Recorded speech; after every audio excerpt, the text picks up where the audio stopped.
So like, this is from Saw 3 when Jigsaw's death. So that like, tension experiences. Oh my first God. poster, like how that began.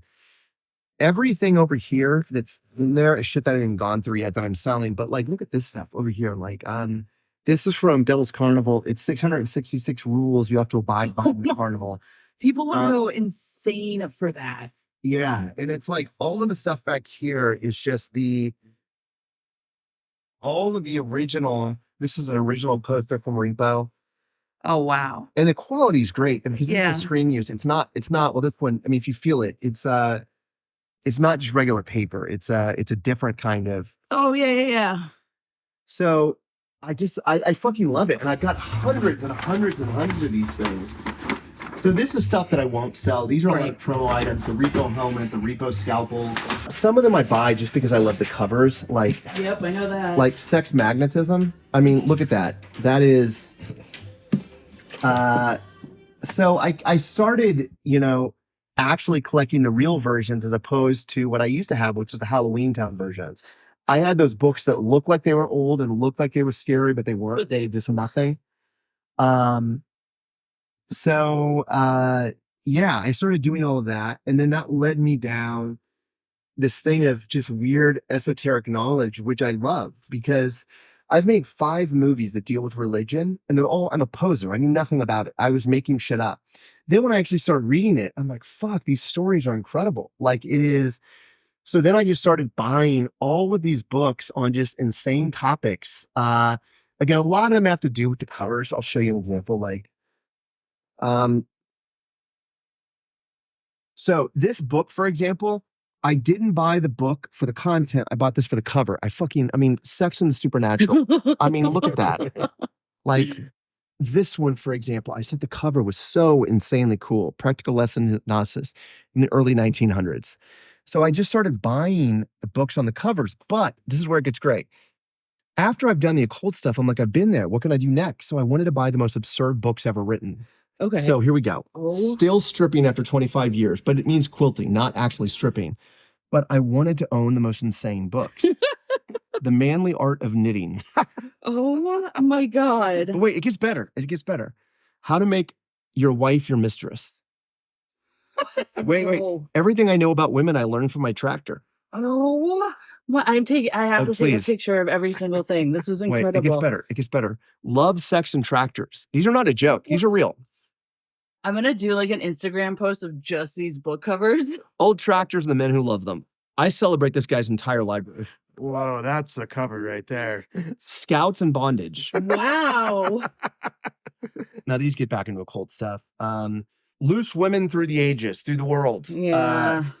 I mean, I just think there's so much cool shit out there. And so, yeah, I collect absurd, weird, insane, crazy. These are amazing too. They're actually, the articles are amazing. These are an old occult magazine that came out in the 70s called Gnostica. I didn't even know that there were these. Oh yeah. And it's amazing. So every time I go out, I look in estate sales for what is shit that I've never seen before. What is shit I've never heard of before? And I get it. And I usually read it and then I repackage it and I put it back out there. What is your most, I don't know where to put this. I mean, this one it's as well. What's like your most prized possession? The Repo mask, the Repo scalpel. Oh, wow. I didn't even see that. Yeah. Wow. So this, just because Repo is such a defining thing, a lot of stuff is very cheap that fans wouldn't even care about. Like the original script of The Desperate, which became Saw 2. That was the original script that I sent out to people. So I think the things that I find cool are not what fans would find cool necessarily, like scripts, things like that. Well, look, there's Abattoir. Abattoir. Yeah. Yes, I love that movie. Thank you. God Drives a Flying Saucer. Oh my God. So I've read all these, and what I think. Oh, so you've read all of these. Okay, so this guy named Tony Andruzzi, who was a magician, basically started out as a failed kids magician, and he was around in like the 50s, 60s, and 70s, and he was failed kids magician And he was never cutting it. And he ended up saying he was with a partner. He had another guy that he was doing his shit with. And the partner became famous, moved to Hollywood. I think he went on Johnny Carson and became famous. But Tony, at that time, named Tony Palmer, didn't. And he was still doing kids' magic shows. And he got fucking mad and said, I gotta do something different. And so he said, I'm going to try to, instead of doing kids, I'm going to go into adult stuff. I'm going to go dark and I'm going to do dark things.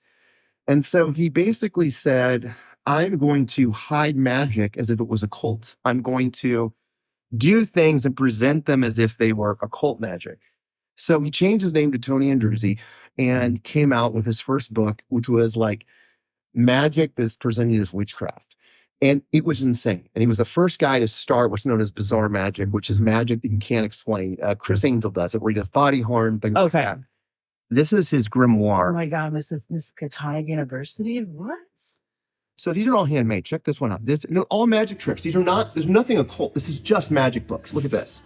But he wanted to create a theatrical act around it. So he started hiding the magic through what theatrical version. So this is all just how to do the tricks. I found this in an estate sale. This is one of his other ones, which was this mystic scroll. And it's just tricks. There's nothing, but he presents it as a cult. And then the creme de la creme of all of them is this one right here, which is looks like an occult book, and it's got a lock on it. And what it is that this is the story of the occult, but this is how they actually do the tricks back here. So you have the code, you have the tricks. So when I started collecting this stuff, Rad. I was like, I love the way this looks. So I started actually getting the cool stuff that he was looking at. This is a book about the guy that I found this on. This is the actual, his life story called Unspeakable Acts, which is like his story of doing all this. But that's how it actually began, was reading about this guy. And I was like, I love those magic books because it basically shows you how to do magic in a way you're not like, pick a car. It creates a scenario where magic appears real. And I think that to me, then they pull out a deck of cards and tell you to pick a card, you know you're on a trick. Right. He would do things like doing chemical magic where he would like pretend to throw his hand and have a fireball shoot out. And he would do things like that. So I just started going down that rabbit hole. And next thing I know, I had this huge collection of weird, esoteric occult books.